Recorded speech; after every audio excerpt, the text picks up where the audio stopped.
നമസ്കാരം, ജന്മഭൂമിയിലേക്ക് സ്വാഗതം.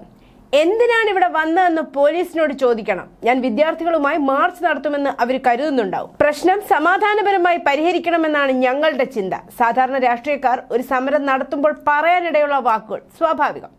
പക്ഷെ ഇവിടെ പ്രശ്നം, സമരം നടത്തി കൈവിട്ടു പോയപ്പോൾ എനിക്ക് വീട്ടിൽ പോണേ എന്ന് സമരത്തിന്റെ നേതാവ് നിലവിളിച്ചു. പിന്നെ മെല്ലെ സ്ഥലം കാലിയാക്കി. സംഭവം ഇങ്ങനെ: ഡിസംബർ 13 നടന്ന Bihar public service commission BPSC പരീക്ഷ പേപ്പർ ചോർന്നെന്ന ആരോപണത്തെ തുടർന്ന് റദ്ദാക്കണമെന്നാവശ്യപ്പെട്ട് പ്രതിഷേധിച്ചവരെ ഞായറാഴ്ച പോലീസ് ജലപീരങ്കിയും ലാത്തിചാർജും പ്രയോഗിച്ച് പിരിച്ചുവിട്ടു.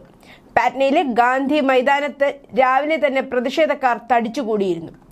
അവിടെ തെരഞ്ഞെടുപ്പ് നയതന്ത്രജ്ഞനും രാഷ്ട്രീയ നേതാവുമായ പ്രശാന്ത് കിഷോർ, അദ്ദേഹത്തിന്റെ ജൻ സൂരജ് പാർട്ടി നേതാക്കൾ എന്നിവരും ഉണ്ടായിരുന്നു. എന്നാൽ വൈകുന്നേരത്തോടെ മുഖ്യമന്ത്രിയുടെ വസതിയിലേക്ക് മാർച്ച് നടത്താനുള്ള ഇവരുടെ ശ്രമം പോലീസ് നടപടിയിൽ കലാശിച്ചു. ജൻ സൂരജ് പാർട്ടി അനുവാദമില്ലാതെ പ്രതിഷേധ മാർച്ച് നടത്തുകയും പാറ്റ്നയിലെ ഗാന്ധി മൈതാനത്തിന് സമീപം ജനക്കൂട്ടത്തെ നയിക്കുകയും ചെയ്തു. ഇത് അക്രമാസക്തമാവുകയും പോലീസ് ഉച്ചഭാഷിണി തകർക്കുകയും ഡ്യൂട്ടിയിലായിരുന്ന മജിസ്ട്രേറ്റുമാരുമായും പോലീസ് ഉദ്യോഗസ്ഥരുമായും ഏറ്റുമുട്ടുകയും ചെയ്തു. ഭരണകൂടം ആവർത്തിച്ച് അഭ്യർത്ഥിച്ചിട്ടും ഈ ആളുകൾ ഭരണത്തിന്റെ മാർഗനിർദ്ദേശങ്ങൾ ലംഘിക്കുകയും പൊതുക്രമം തടസ്സപ്പെടുത്തുകയും ചെയ്തു, പോലീസ് പറഞ്ഞു. മുഖ്യമന്ത്രി നിതീഷ് കുമാറിന്റെ വസതിയിലേക്ക് പോകാൻ ഉദ്ദേശിച്ച് JP ഗോലംബറിലേക്ക് മാർച്ച് ചെയ്യുന്നതിന് മുമ്പ് വിദ്യാർത്ഥികൾ ഗാന്ധി മൈതാനത്ത് ഒത്തുകൂടി.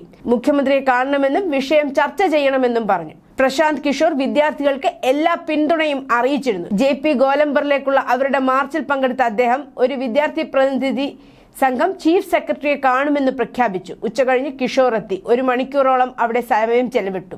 മുഖ്യമന്ത്രി നിതീഷ് കുമാർ തന്റെ സംസ്ഥാനത്തെ യുവാക്കളുടെ ആശങ്കകൾ പരിഹരിക്കുന്നതിനേക്കാൾ ഡൽഹിയിലേക്കുള്ള സ്വകാര്യ സന്ദർശനത്തിന് മുൻഗണന നൽകിയതിനെ വിമർശിച്ചു.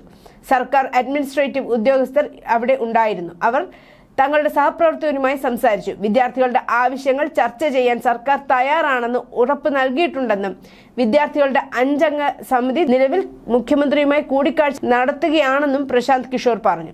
BPSC ഉദ്യോഗാർത്ഥികൾ ചീഫ് സെക്രട്ടറിയുമായി സംസാരിച്ച് തൃപ്തികരമല്ലെങ്കിൽ, വിദ്യാർത്ഥികൾക്ക് അനുകൂലമല്ല തീരുമാനമെങ്കിൽ, അനീതിയുണ്ടായാൽ സർവ്വശക്തിയും എടുത്ത് അവർക്കൊപ്പം നിൽക്കുമെന്നും പ്രശാന്ത് കിഷോർ പറഞ്ഞു.